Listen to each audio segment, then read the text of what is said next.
First half में जमीयत उलमा हिंद का presentation था और सेकंड हाफ में हमारा और विष्णु जैन का प्रेजेंटेशन था, और लंच ब्रेक तक सब कुछ सही था। जैसे लंच के बाद दोबारा बैठे, भगवान जाने कौन सा पन्ना पढ़ा, और इतना बता सकता हूं कि लंच के बाद सब वॉकआउट कर गए। मैं पार्लियामेंट में जेपीसी में, अब वहां अंदर क्या हुआ उसको बताना ठीक नहीं रहेगा क्योंकि प्रिविलेज की बात है। बस इतना बता सकता हूं कि फर्स्ट हाफ में जमीयत उलमा हिंद का प्रेजेंटेशन था और सेकंड हाफ में हमारा और विष्णु जैन का प्रेजेंटेशन था। और इतना बता सकता हूं कि लंच के बाद सब वॉकआउट कर गए।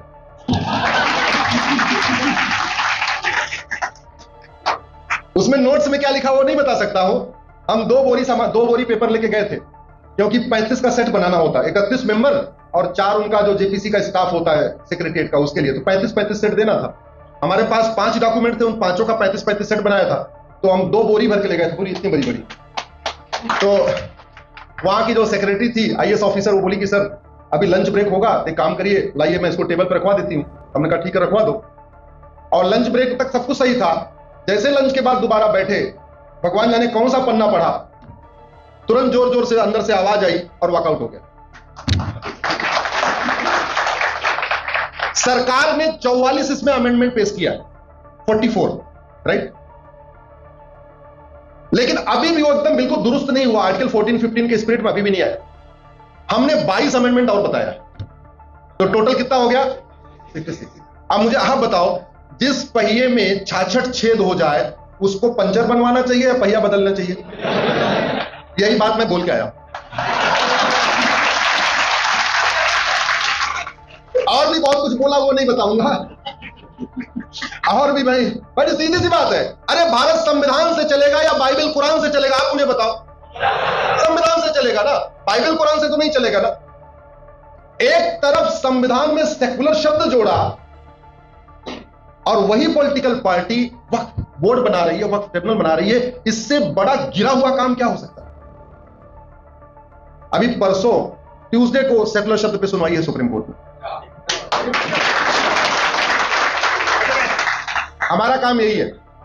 हमारा काम जितने सांप बिस्तर के नीचे हैं उनको खोल खोल के निकाल के बाहर ले आना। जानते हैं, जैसे घटिया कानूनों में कंपेयर करें तो वक्फ एक्ट और प्लेस ऑफ वर्शिप एक्ट से घटिया कोई कानून नहीं है, वैसे अगर अमेंडमेंट की बात करें तो संविधान में प्रियम्बल जोड़ना सबसे बड़ा फ्रॉड है, सबसे इल्लीगल हुआ। संविधान के प्रियम्बल को basic feature of the constitution कहते हैं। केशवानंद भारती में जो डॉक्ट्रिन आई ना, बेसिक स्ट्रक्चर की, तो बात की बात है। हमारे संविधान निर्माताओं ने बेसिक स्ट्रक्चर ऑलरेडी लिख दिया था कॉन्स्टिट्यूशन में, और कहां लिखा हुआ है वो? प्रियम्बल।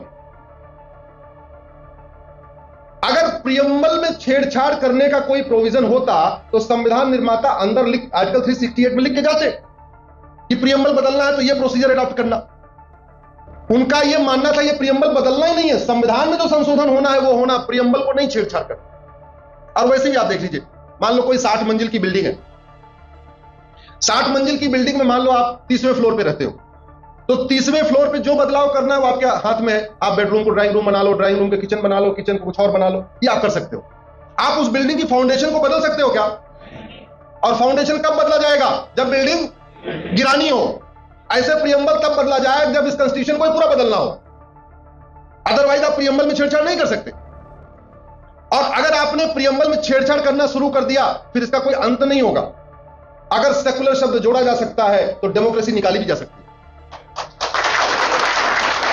अगर सेकुलर शब्द जोड़ा जा सकता है तो जस्टिस निकाला जा सकता है। सेकुलर शब्द जोड़ा जा सकता है, इक्वल अपॉर्चुनिटी निकाली जा सकती है। फिर तो आपने सरकार को पावर दे दिया ना। इसलिए संविधान निर्माताओं ने कहा संविधान में बदलने की पावर रहेगी लेकिन प्रियम्बल में कोई नहीं बदलाव होगा, क्योंकि preamble is the basic feature of the constitution. और जानते हैं सबसे बड़ा फ्रॉड, मार्च 76 में लोकसभा का टेन्योर पूरा हो गया, और लोकसभा को क्या कहते हैं? Will of the people. Rajya Sabha को विल ऑफ द पीपल नहीं कहते, लोकसभा को विल ऑफ द पीपल कहते हैं, क्योंकि सीधे लोग चुन के जाते हैं। पीपल रिप्रेजेंटेटिव किसको बोलते हैं? जो डायरेक्ट चुन के जा रहे हैं। राज्यसभा वाले भी आरपीए में आते हैं, लेकिन वो डायरेक्ट पीपल रिप्रेजेंटेटिव लोकसभा को कहलाते हैं। मार्च में 76 में लोकसभा का टेन्योर पूरा हो गया, और नवंबर 76 में टेन्योर पूरे होने के 8 महीने के बाद प्रियम्बल में सेकुलर शब्द जोड़ दिया गया।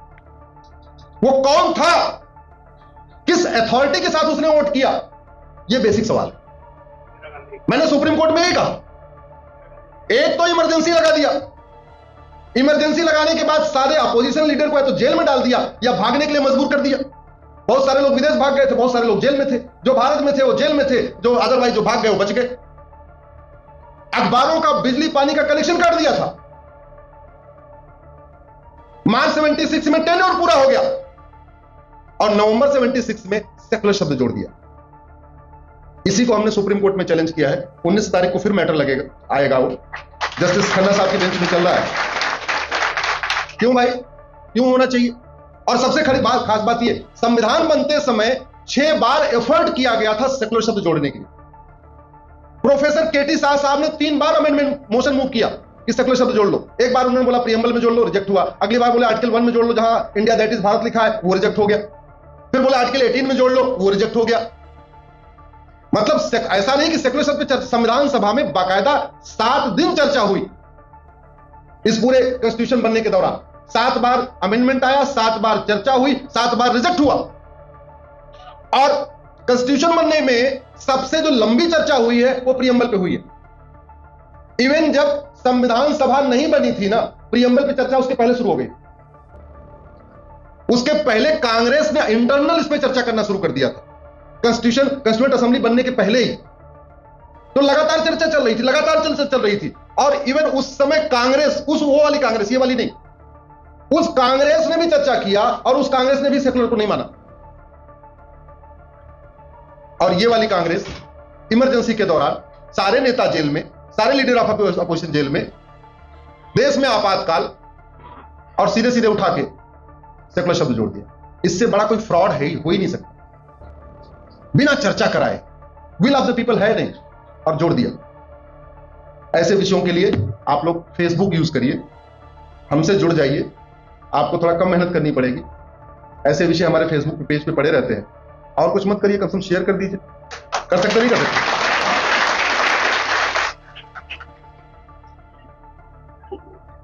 आज हम लोग गुरु नानक देव जी को मना रहे थे।